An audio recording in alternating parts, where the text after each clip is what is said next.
¿Qué tal? Saludos, ¿cómo están? Bienvenidos a este patio de tertulias aquí en Espacios para Hablar en Gran Canaria Televisión, que hoy se abre para recibir a Elena Bardilovskaya, que es profesora de música y además violista.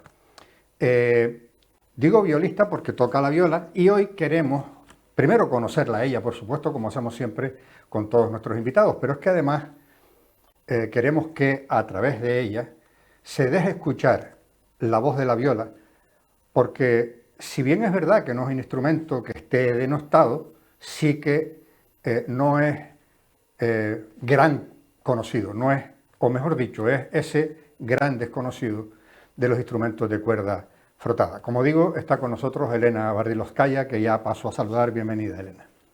Buenas tardes a todos. En primer lugar, me gustaría agradecer a José María Yasso por la invitación, por la oportunidad de participar en su tertulia. Por favor, no me juzgues mucho, porque es la primera vez que estoy en un programa en directo. Muy bien, eso no hay problema. Tú ya sabes que, bueno, has visto otros programas, sabes cuál es la dinámica de nuestro programa, y no solo la dinámica, sino la filosofía, y efectivamente es eso que usted acaba de decir, un patio de tertulias, donde gente que se conoce comparten cosas que les interesan a los espectadores de Espacios para Hablar. Vamos a empezar por conocerla a usted. ¿A qué edad empezó usted a interesarse por la música? Pues creo que empecé a pensarlo en la edad temprana, sobre 5 o 6 años. Me acuerdo de que un amigo de mi padre me regaló un teclado de 2 o 3 octavas con estas pilas grandes, ¿sabes? Y yo pasaba horas averiguando y investigando y tocando en el teclado. Y con este creo que empezó mi interés por la música. Pero tanto como para que en casa dijeran, bueno, esta niña lo que quiere es ir a clases de música y avanzar en la música. ¿Qué opinaron en casa cuando vieron esa ilusión que usted tenía por ese teclado de pilas?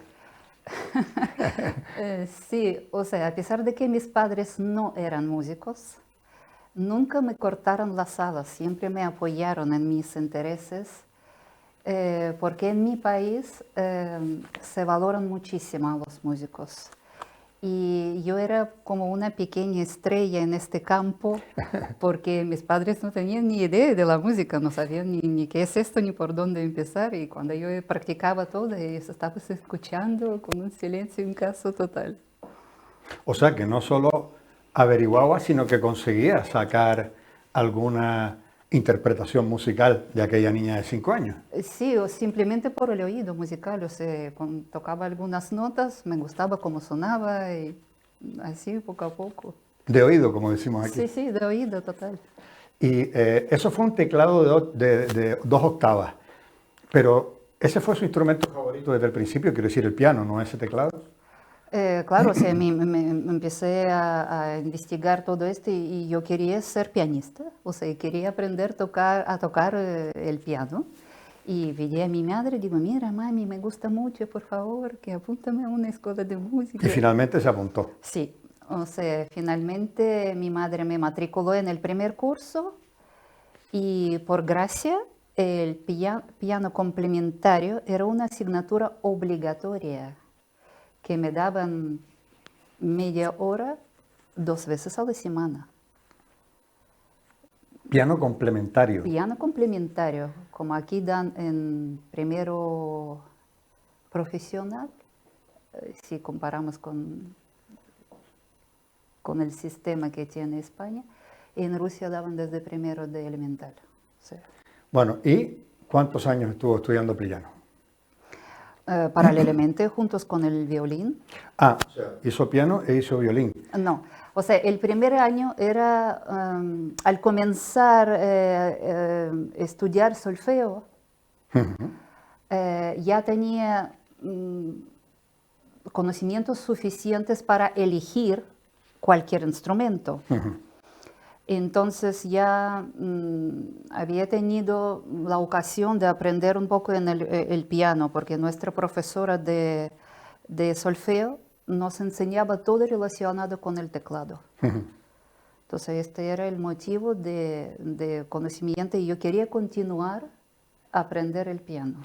Bueno, y eso parece que es la lógica, o sea, le gustó el teclado de 2 octavas, se matriculó en clases de piano, pero acaba de decir que estuvo estudiando violín. ¿Por qué? Sí, porque no había plazas. No había plazas al piano, entonces me ofrecieron la plaza de violín. Yo lloraba mucho. No quería violín, quería piano, pero me hicieron un truco conmigo diciendo que, mira, no te preocupes, también vas a estudiar el piano paralelamente con el violín. Yo estaba feliz. Entonces empecé aquí a estudiar el violín. ¿Que tuvo cuántos años estudiando violín? Empecé a estudiar con 7 años y acabé con 14. Porque sí, porque alargó, o sea, en total fueron 8 años, porque lo alargué un año más. Empezó a tocar con 7 años violín. Con 5 empezó a gustarle el piano, se matriculó en una academia, con 7 empezó La con el escuela de violín música, sí. y estuvo hasta los 14. Pero a los 10 pasó algo. A los 10 dijo que ya no quería seguir con el violín. Sí, fue un año crucial y, o sea, me desmotivó. Me desmotivó y yo no tenía motivación y quería pintar, quería practicar deporte como todos los niños en esta edad. Y había un bajón pequeño. Y ahí se desmotivó y dijo, hasta aquí no quiero volver a tocar violín. Sí, pero mis padres hablaron conmigo muy serio. Entonces me intentaron a convencer de que acabara mis estudios y he hecho caso. O sea, hice caso a ellos y continuaba. Continuó hasta los 14. Hasta los 14. Y ahí sí. acabó con los estudios de violín. Sí. Bien. Pero parece ser que todavía no habían terminado los cambios en aquella Elena Bardilóvskaya de 14 años, todavía quedaban más cambios, ¿verdad?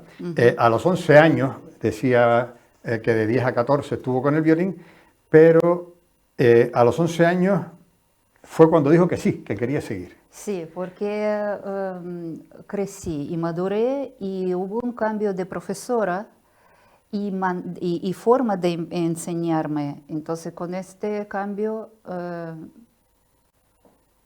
volví a motivarme a seguir con el violín. Con el violín. Todos estos cambios, primero el piano, luego el violín, luego el piano y el violín, luego ya no quiero violín y ahora otra vez sí, marcan el carácter de aquella niña, de Elena Bardilóvskaya de niña. ¿Cómo era usted de niña?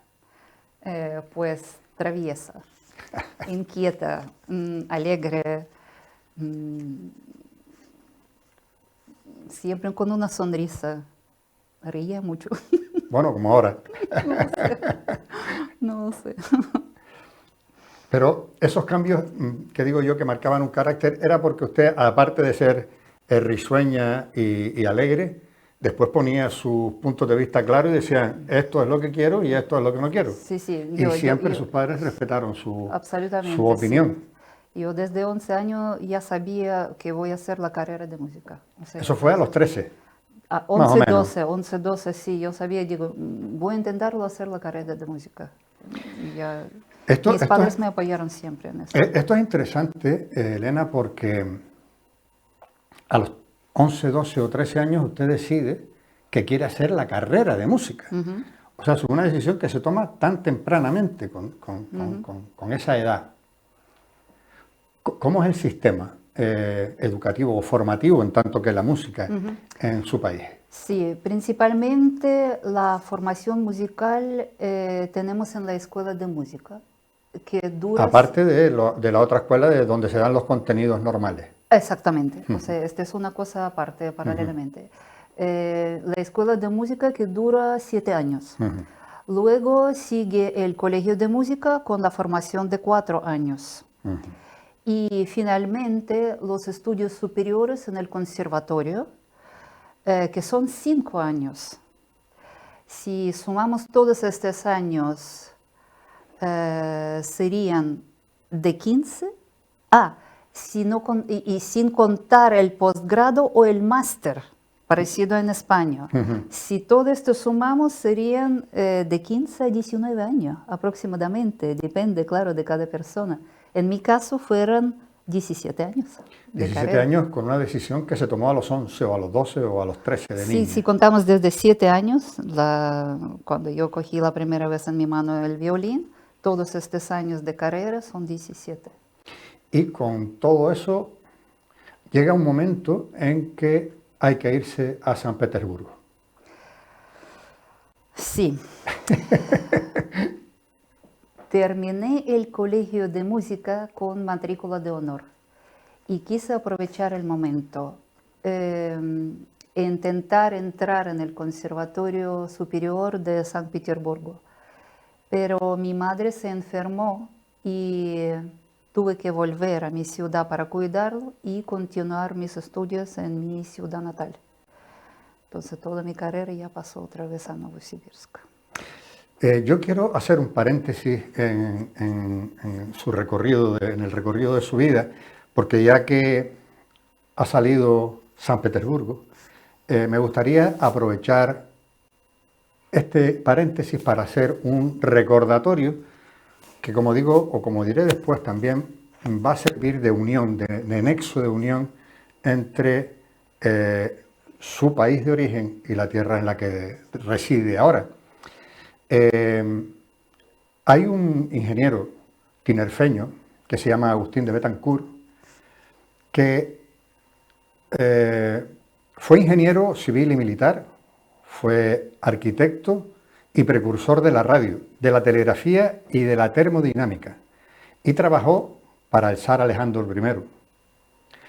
Allí, con el zar Alejandro I, fundó el Instituto de Ingenieros de Vías y Comunicación, diseñó la histórica Casa de la Moneda y Timbres de la Rusia zarista, y además sus primeras máquinas para imprimir el papel moneda, material el papel moneda, que también diseñó. En San Petersburgo, como usted sabrá, hay un puente que lleva su nombre, el puente de Betancourt.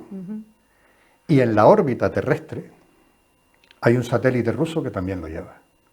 Así que, como vemos, esa relación que une su tierra de procedencia con la tierra en la que reside ahora ya viene de bastante largo.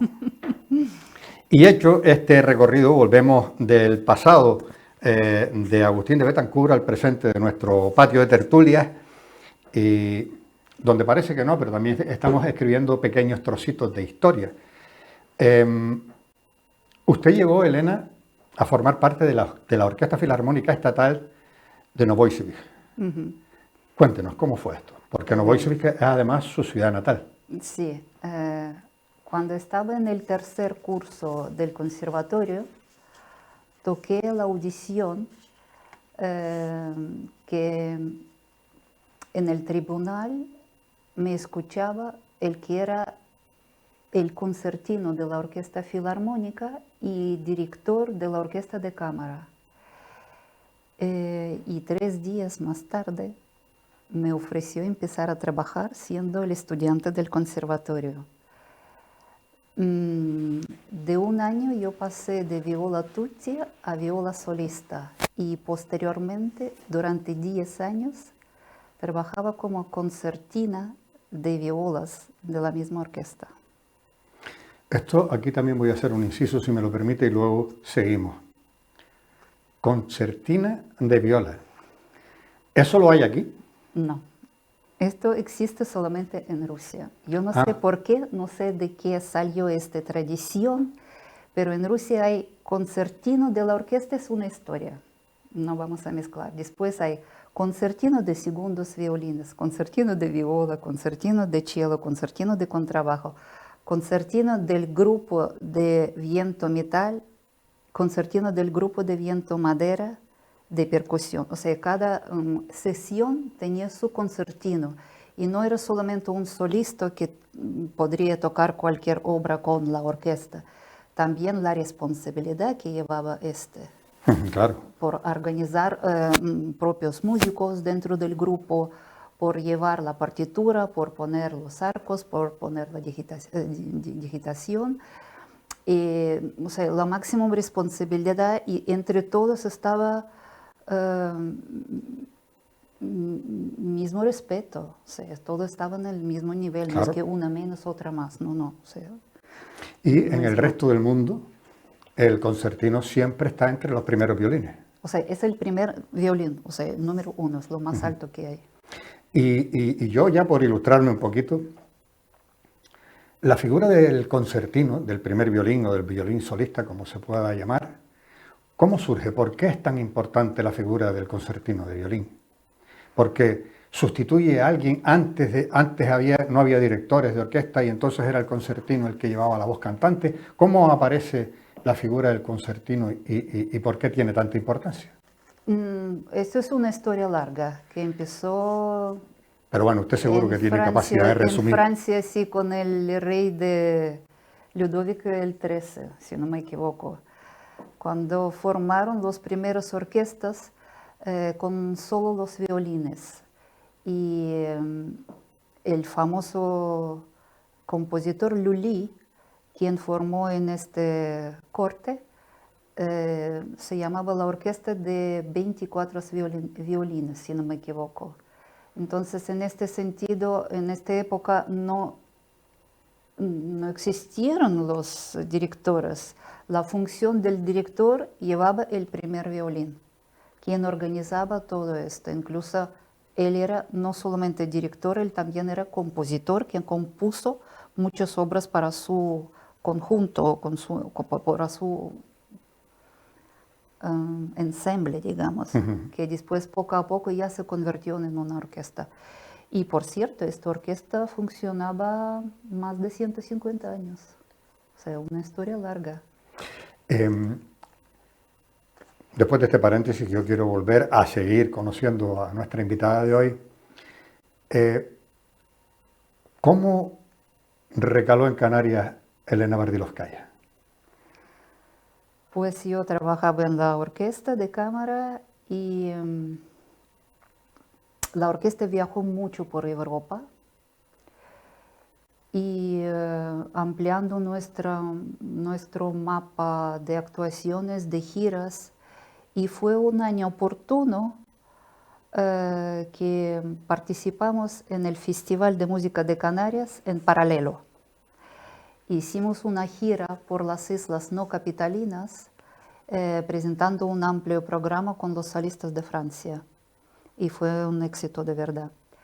Y me gustaron muchísimo las islas. La amabilidad, la hospitalidad, la atención de los canarios. La comida. El clima, la naturaleza. Claro, después de vivir 30 años en Siberia con inviernos muy fríos, este paraíso parecía un sueño.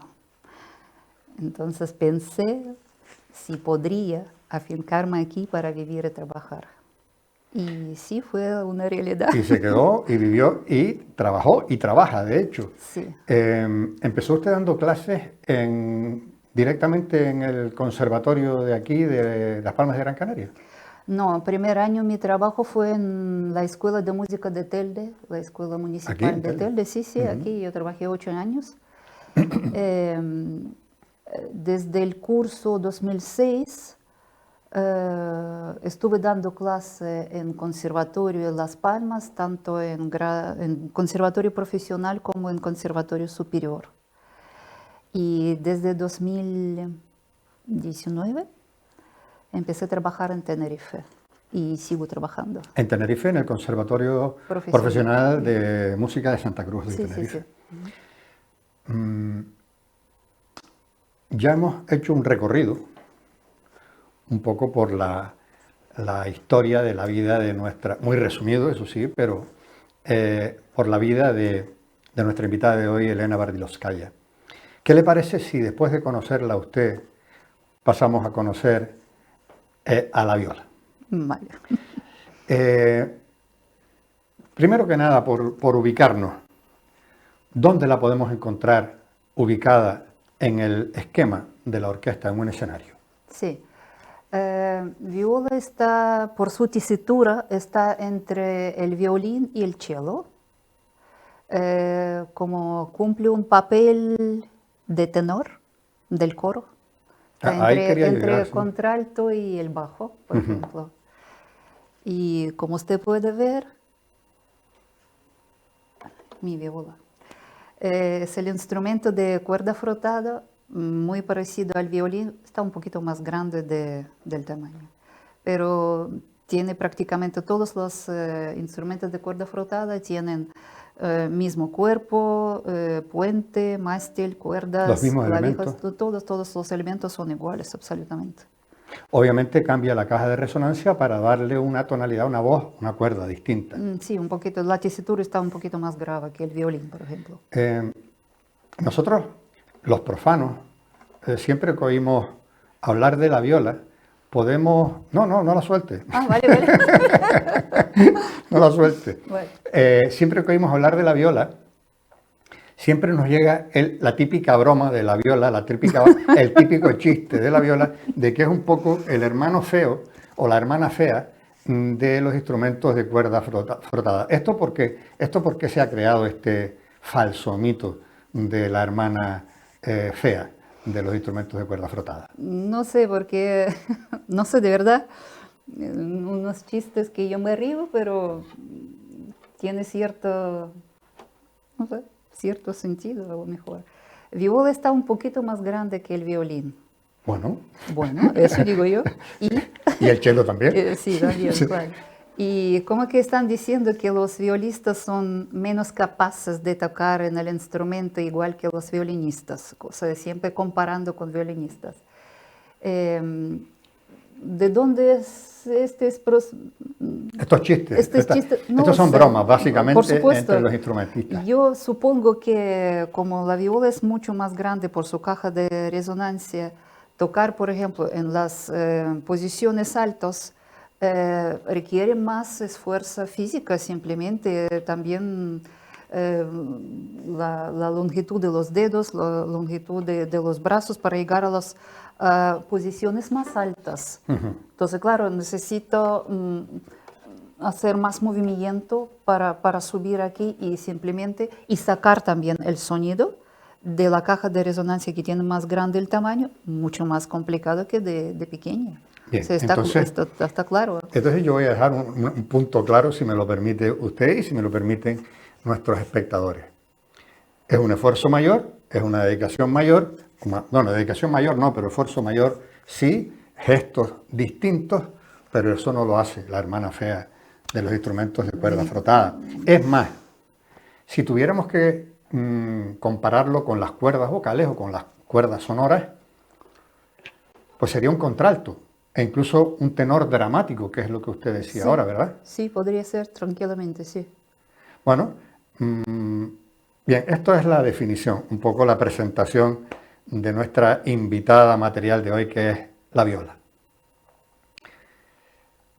Y si nos ponemos a probarla, por ejemplo, yo sé que al margen de tocar ya las diferentes piezas, moviendo el arco, jugando con el arco, se pueden conseguir diferentes efectos sonoros. ¿A usted le importaría, ya que tenemos aquí a la protagonista de la película, la viola, hacernos y explicarnos algunos de esos efectos sonoros más allá del simple frotado que conocemos todos cuando vamos a ver Sí, una pieza? claro. Si me permite, yo Sí, claro, me adelante. levanto. Como usted me esté más cómoda. Ya. Entonces hay muchos golpes del arco y efectos sonoros que tienen en la viola. Y no solamente la viola, cualquier instrumento de cuerda frotada se puede tocar estos golpes del arco. Son varios, son muchos, pero hay como 5 o 6 básicos.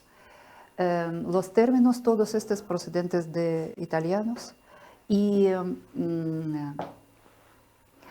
Los términos son todos en italiano. sí, están en italiano. Y,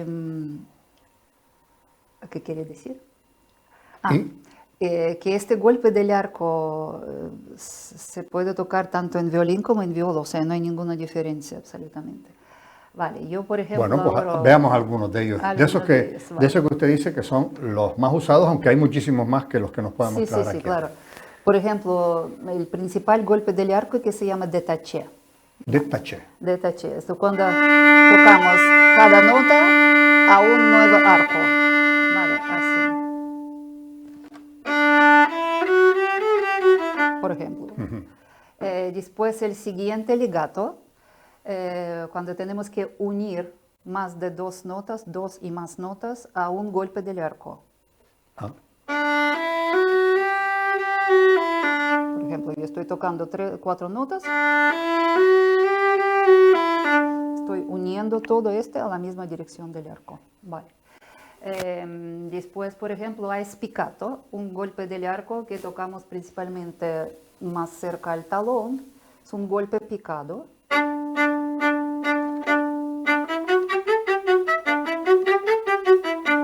Vale, spiccato.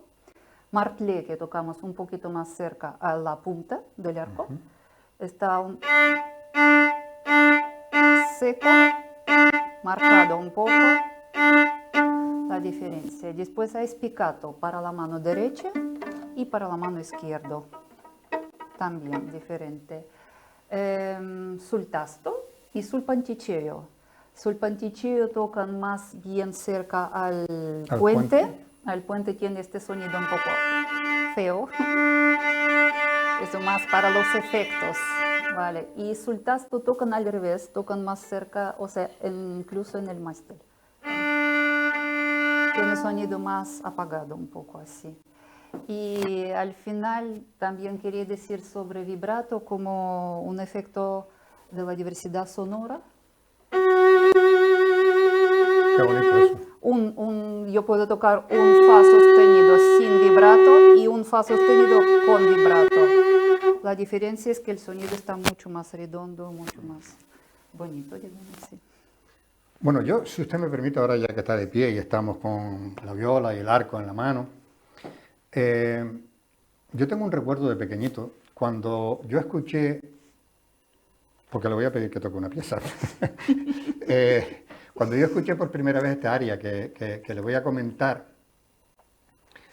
después me parece inevitable estarla tarareando muchísimo tiempo. Y me refiero al aria de Nessun Dorma, de la ópera Turandot de Puccini. Le voy a pedir, si a usted no le molesta mucho y si no la cojo, como decimos aquí en Canarias, un poco fuera de juego, ¿podría tocar a la viola la melodía El tema sería. del tema central de Sí. Nessun Dorma? Sí, sí. Pues vamos allá.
Gracias. Enhorabuena, enhorabuena. Es que es una maravilla de pieza. Yo no sé a usted qué le parece, pero es que a mí me pone los pelos de punta. Muchas gracias.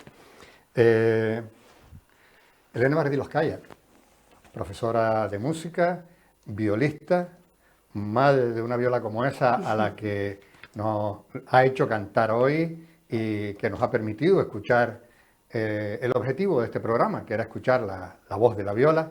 Muchas gracias por haber querido venir a este patio de tertulias aquí en Espacios para Hablar, precisamente para eso, para dejarnos escuchar la voz de la viola. Muchísimas gracias y por la invitación y por la acogida. Y a ustedes, señoras y señores, también muchas gracias, como una semana más siempre decimos, por dejarnos entrar en sus hogares para tratar de hacerles llegar pues estos temas que son del interés de espectadores como ustedes. Hasta la semana que viene. Muchas gracias.